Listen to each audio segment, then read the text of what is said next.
Yes, Ari Aster is going to be coming up shortly. But first of all, here's a review. Return to Seoul, which is a really, really interesting film, directed by David Cho, who is a filmmaker who made a big splash in Cannes with Diamond Island.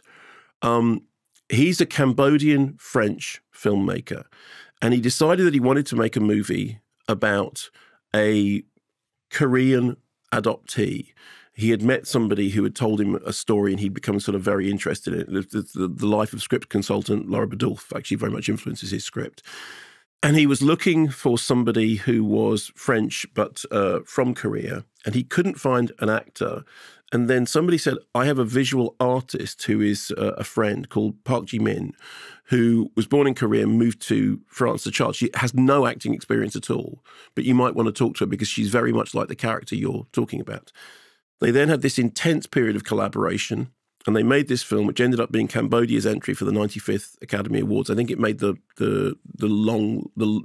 shorter version of the long list.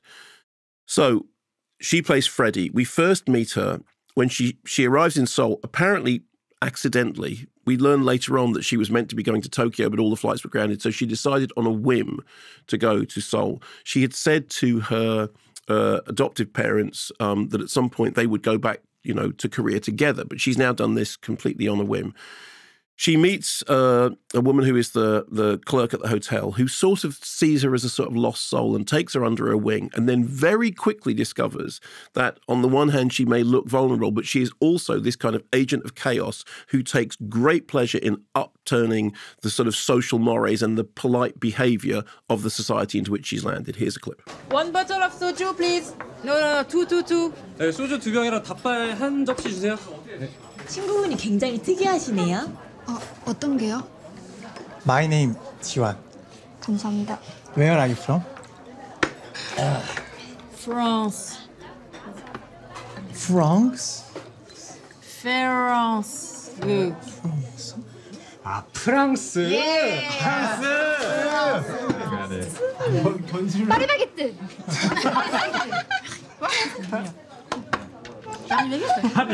C'est une chaîne de boulangerie très connue en Corée. 프랑스 사람 같진 않은데. 아, 그게 무슨 상관이야? 자, 우리 만났으니까 짠 한번. So one of the lines in there is that the people that she's with says she doesn't look French. And then that conversation then becomes, no, she looks Korean. She has actually an old-fashioned Korean face, a pure Korean face. They start talking to her about the fact that she is Korean. And then she goes to the adoption agency, almost on a whim, turns up completely sort of unannounced, and very quickly finds that it's possible to locate her birth father, but not her birth mother. And then there's a question about whether or not she should meet her biological father, which she does, again, without any form of preparation, not able to speak the language or understand the culture.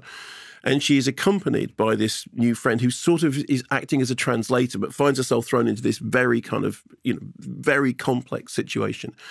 The rest of the film then plays out over the best part of a decade with gaps in the narrative of, a couple of years, sometimes longer than that, in which we see this central character who discovers fairly early on that her original Korean name was Yoon-hee, which apparently means docile. And she is anything but docile. She's, docile and joyful.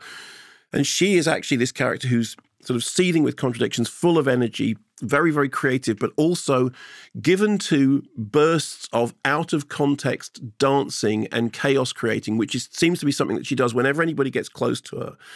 And what you start to see is this portrait of somebody whose sense of identity is in a state of flux and is confused about who they are and about whether or not it's possible. Like when she meets her biological father, he immediately goes into this kind of drunken thing about, you must come back, you are Korean, you must live here. And she's going, no, I'm French. But he immediately wants her back within the bosom of the family. And meanwhile, the mother is still failing to respond to the telegrams that are sent to her.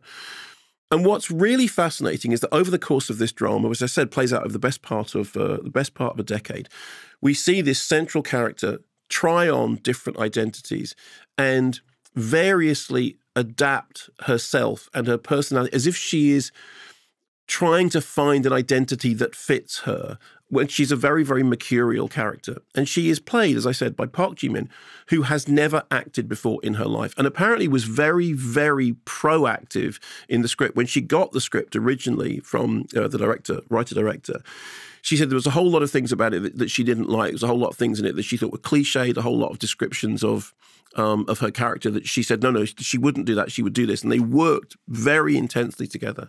So the character that you see created on screen is absolutely a collaboration between a director who's, got a good track record and whose previous dramatic feature played very, very well in Cannes, as did this.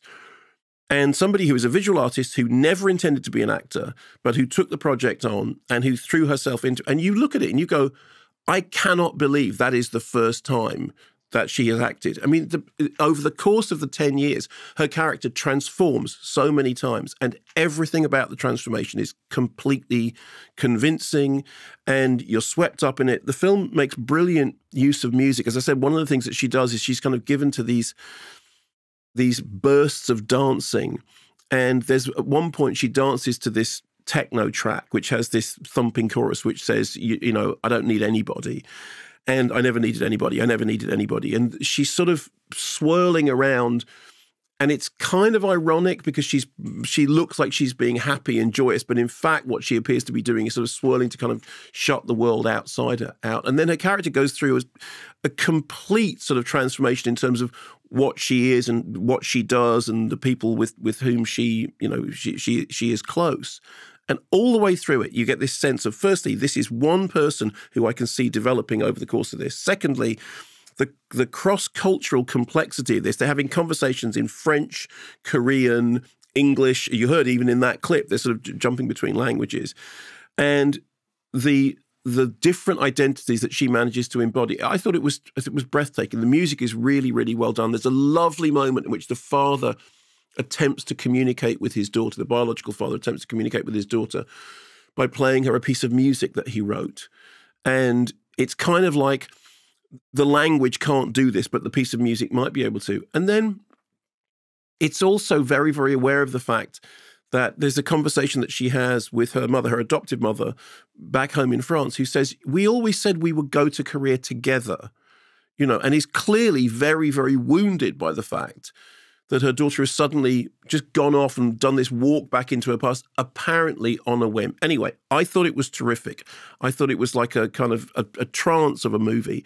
It's called Return to Seoul, and see it on the big screen because it looks beautiful as well. The way in which it's shot is very, very important to the feel of it. I thought it was really great. Thanks very much for watching this video. I hope you enjoyed watching it as much as we enjoyed making it. While you're here, check out all the other videos because they're cool too, aren't they? Yeah, and if you want to keep up to date with everything Kermode and Mayo's take, then check out our social channels. I mean, why wouldn't you? I mean, I would. I have done. Excellent.